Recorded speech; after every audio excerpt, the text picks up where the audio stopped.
No, legit. Like when I came in from work this evening, and she was in the bedroom, and I went to pet her. Now she's still a little bit dopey, but she was She dopier when I turned her came home. head. Did she No, what turn she did her was head? she just went. It's just like a mild moan. It's like literally just like you fucking. Dick. Look what you Yeah. did to me. You. Right, I have a You question for you. Is Elijah Burke dead or alive? alive. Alive. His career's Okay. dead. It's Chris. Yeah. I knew something was, I just couldn't remember which one. Although he is promoting my favourite soft drink, 4 Up. Are you sure it's not 4 Hup in tribute to Chrissy Moore? Hup. Hup. But I did one go, ladies and gentlemen like me, but I like the book. I've never laughed so much in my entire life than when I laughed on that fucking call and the fucking messages that followed. Hup. Like, I actually had to take a breath. I had to walk away to try. I started looking at sad videos. I watched the end of Marley and Me to try and get me just so I could fall asleep. Who knew that Christy Moore would tickle that little reception in your brain that could just constantly get you? No, Do you know what? I don't even. it's recognisable novelty, and It was just one of those things. And do you know what made it worse is I don't think I had work the next day, Mm. and it broke me to a point where I was like, "Gee, I never thought I could be broke like this." peak. Fucking And then unfucking people this. who weren't on the call who had no idea what was going on as well, and then having to try and explain it to them, and then fucking Brian just sending in voice notes, doing the voice. I was like, oh my Yeah. god, I'm broken Only way to do again. it. If ever required, on tap when needed. Oh, I'm just realizing, Jonathan, I might be hungover on Saturday. Oh, fantastic! On purpose? Yeah, my Christmas party is the day before. Oh, absolutely. yeah, of course. We're getting hungover, Amy. A couple of weeks time. Fantastic. Sorry, a couple of weeks time, like this video. Like, I know it's that Saturday our time, but like kayfabe next week. Like, I know it's a head now for me. You sent the message in, and I was like, why is this thing jumping out at me or something that I couldn't? Why is it jumping out at me? I don't know. She's far away from the mic. I think that's why. You're a bit muffled there, so that's why. Well, it's because I was putting stuff into my mouth, I think, as well.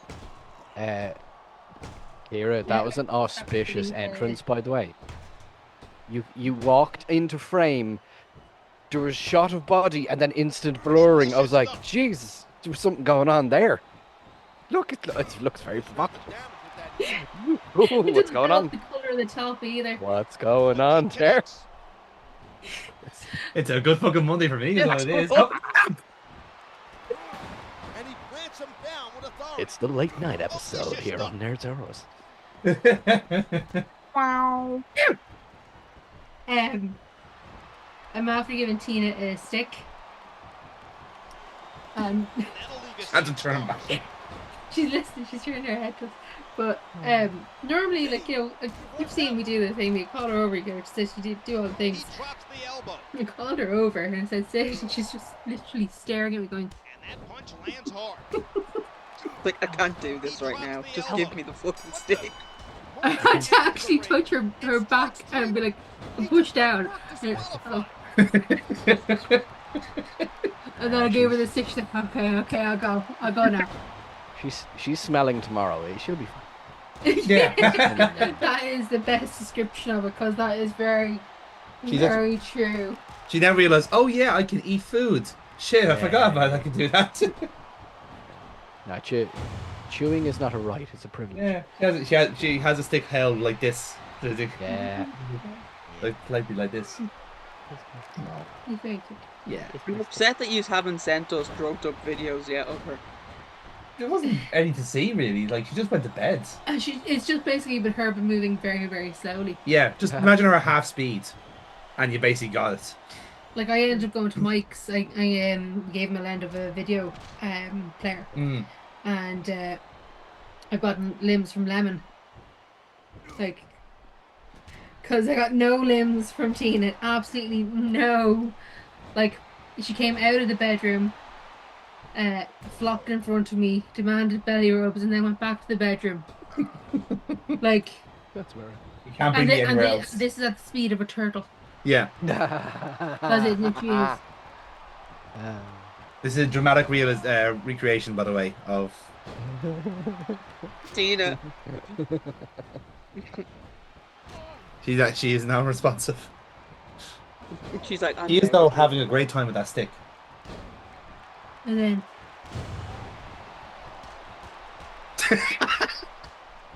she's too funny. She is too funny. But it is just Tina at like speed 0. Yeah. If there is such a thing that exists. Yeah.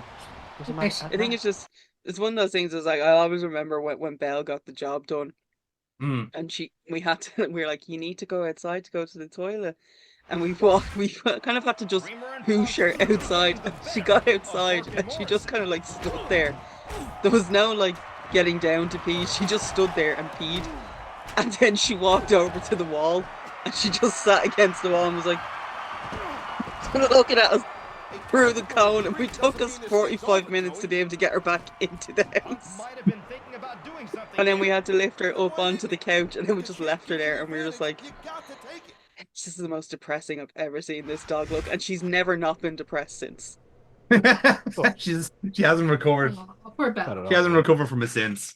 No, she hasn't, not at all. It's just gas. I think, who was it? Some Emer came down to the house to collect the key from me. And she was chatting and she's like, oh my god, is Belle okay? And I'm like, yeah, that's just how Belle always looks. She goes, why does she look so sad? And I was like, that's how Belle always looks. Do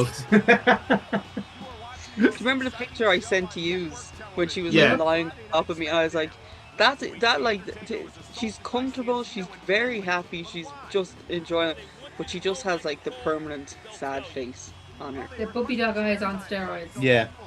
I must actually send you the picture here my mom got of her at the Christmas tree. Oh dear. Yeah?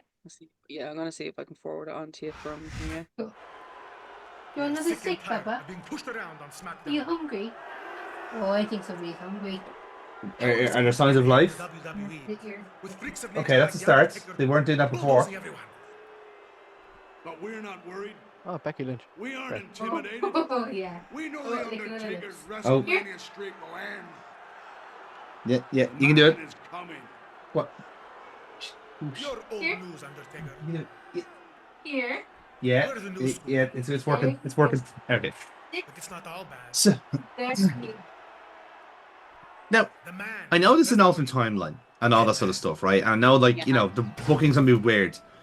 If real world Undertaker was told by creative, oh, your feud this year is gonna be for WrestleMania between Santino and Finlay, I feel like he'd go to TNA. Or at least give New Japan a go, wouldn't he? Like He'd actually recreate WCW. He's actually sorry, I can't actually. My hip is just blown out again. But Taker, you're just back from hip injury. Yeah. Hey, when that happens. What's the grave digger doing in the impact zone? Yeah. Me, Mark Callis, here in Florida, of all places. Oh my god, it's the funeral director. It's the embalmer. Bong. It should be a good one, the embalmer. It's the Angelus. Okay, no, that's the way if he was in OTT. That's different. To be fair, by the way, Joker Brave, how have you never done that gimmick? Coward. Fucking honest to God, like you literally have gimmick. all the components right there. Just take Noah Walker, put a hat on him, and there you go, the embalmer. Problem fucking solved. I mean, he's not doing anything else. New gimmick for Angus McInally. You know what? Angus would take that shit and he would run with it. You fucking would too. Oh, yeah, they put fucking Tony Kelly on it. Yeah. To go to the zoo.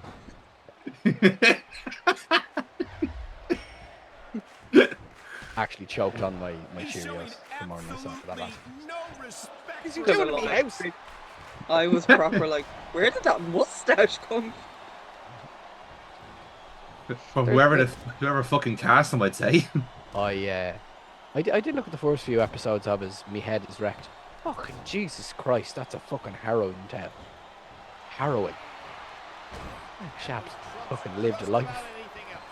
It's only half seven. Talk about that. I had to stop listening to it. It made me sad.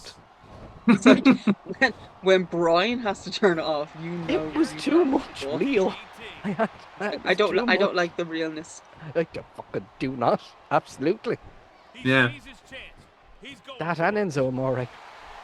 Real. That's why I was like, that's why I was saying is like when I was recommending BoJack to you, Brian, I was just like, okay, just be wary. You kind of are going to be able to do an episode per day. Brian, have you not watched BoJack Horseman? I have. It's too sad. Oh, it seems like a you show. It's too real. The only thing is, it's a very Brian show, right? But then you also have to remember how sensitive Brian can be as well. And you're like, yeah. Oh, actually, maybe we shouldn't let him watch it alone. I've watched F is for Family, which got pretty harrowing, and I've watched Archer. But there's real elements of comedy that just lift you out of the moments. BoJack fucking makes you sit in it. I don't like sitting in it. So I just ran away. The episode with the TV daughter. Yeah. I was proper like, no, I can't do this anymore. I actually can't put myself through this. And The view from halfway down. The view from halfway down is genuinely one of the best anti-suicide 3 minutes of television I've ever seen. Like when my comfort show is just full of trauma, daddy issues, and alcoholism. So like when I'm having to step away from a show, you're kind of like, I can't believe I'm going to say this, but I'm going to go back and watch my comfort show because I need to be cheered up after this. Yeah. There's something. This is a controversial statement. Horses aren't sexy.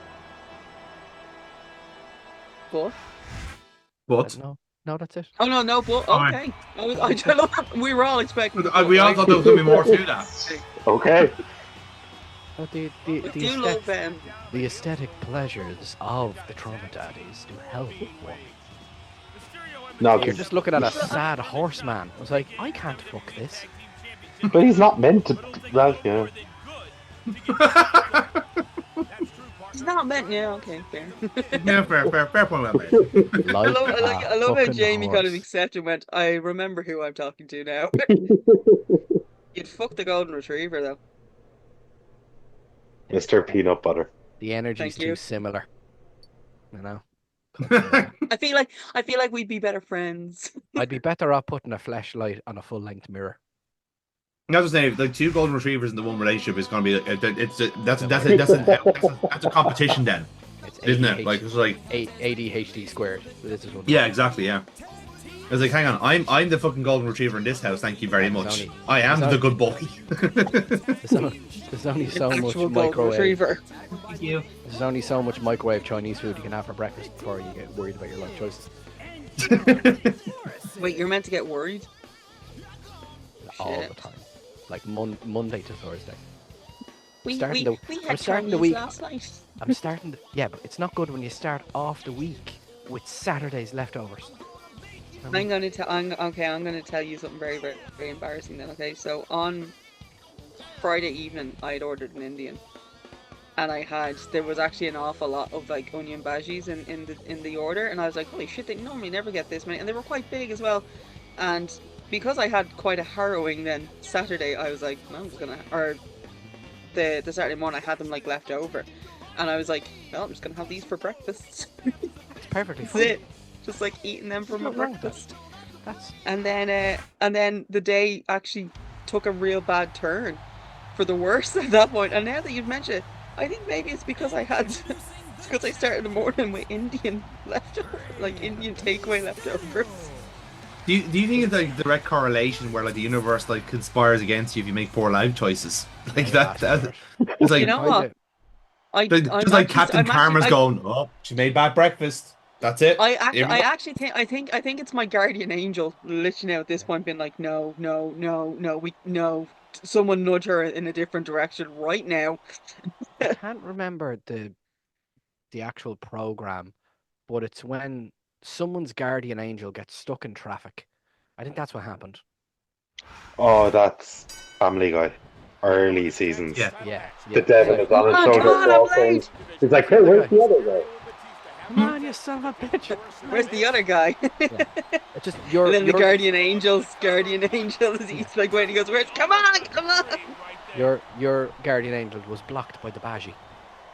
My guardian angel was literally like, how many times is she going to watch the same video over and oh wait, what the hell? What is she doing? What is she doing? Oh my god!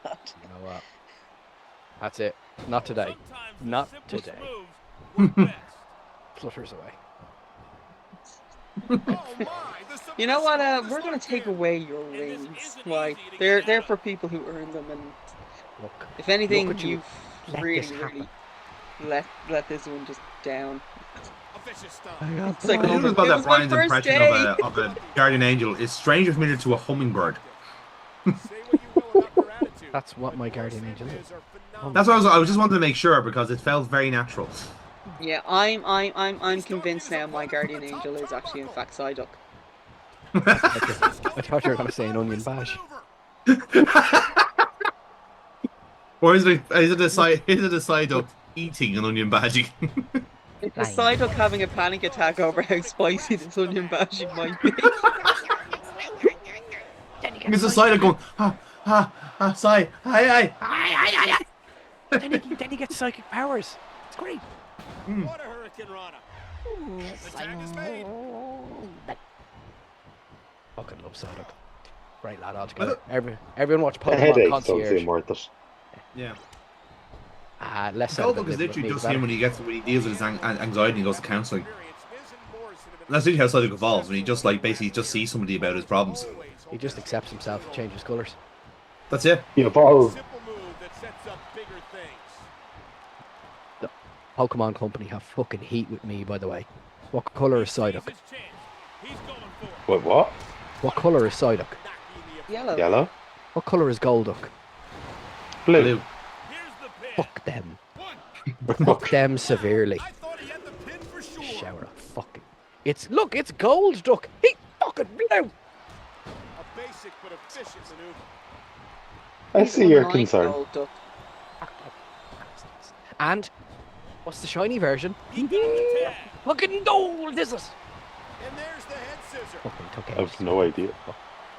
I feel like we've opened a door here that we shouldn't have. Shower of fucking inbred, fucking tuny bastards. Oh man. What I'm just talking about the Psyducks. Oh, yeah, fair enough. Shiny, Golduck, A stiff shot with the elbow. fucking furious.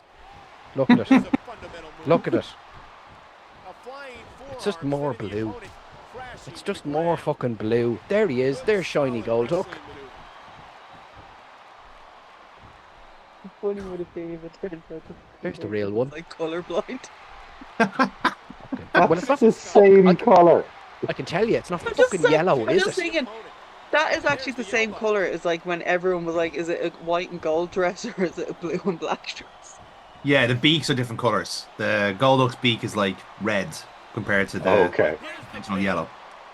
Whereas ironically enough, Psyduck, shiny Psyduck is like cyan. It's like bright blue.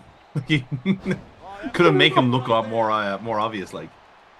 What a nasty elbow. And another fucking that's it. We've opened up the fucking door now.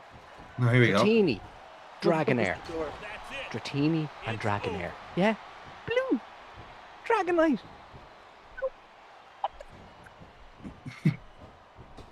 What are you doing? Want to say that I've heard something about this from the developmental phase. Hmm. I'm almost sure, I could be wrong, but was Dragonair not meant to evolve into Gyarados? Yes, you're correct. Yeah. And Dragonite was meant to be part of something completely separate. Dragonite was just meant to be a thing by itself. Okay. Because He's kind of just a friendly Charizard. essentially, yeah. There's two things about that. So like the Caterpie line, Caterpie Metapod, stuff like that. So the actual the Caterpie it's based on is actually one that become like that like, you know, the cocoon and all that, that's actually meant to be Venomoth. And Venonat is actually the opposite. So that's why Venonat has the actual kind of like the same eyes as Butterfree, because Venonat was meant to be like have a like cross species whatever with Butterfree.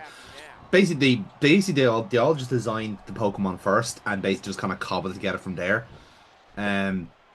It's like the first one they designed was Rhydon, because that's like the most generic monster they could think of, and basically just went, okay, you can make another one, make Kangaskhan, and then just basically made more and more on top of that, and then they realized, okay, we need to have like, then the gameplay mechanics like need to evolve the Pokemon and all this sort of shit, you know. World's greatest intellectual property. Made it up as they went along. I mean, that's literally how video games work, isn't it? Like, it's just... Don't try. Just do. But it's also like, but it's also kind of like a great, like, and this is going to sound very strange in context, but roll me on this one. Pokemon is the best example of someone using their autism as a superpower. Oh, because bug catching. Because the original creator, Satoshi Tajiri, is himself autistic, but as a child he loved playing with bugs, which is why, like, in the cartoon, in the original Pokemon cartoon, they wrote Ash Ketchum to be the same way, because Ash's name in Japan is Satoshi, same as their creator. But basically just his obsession with learning how, like, you know, how bugs and creatures evolve and change from, like, you know, literally evolving, because that is where they got the idea for Pokemon from. So when he got that little bit of opportunity in a game studio to do that, to share that little weird little niche obsession he has, it takes off. Special interests, everyone. Narrow cast your special interests. You'll be a millionaire.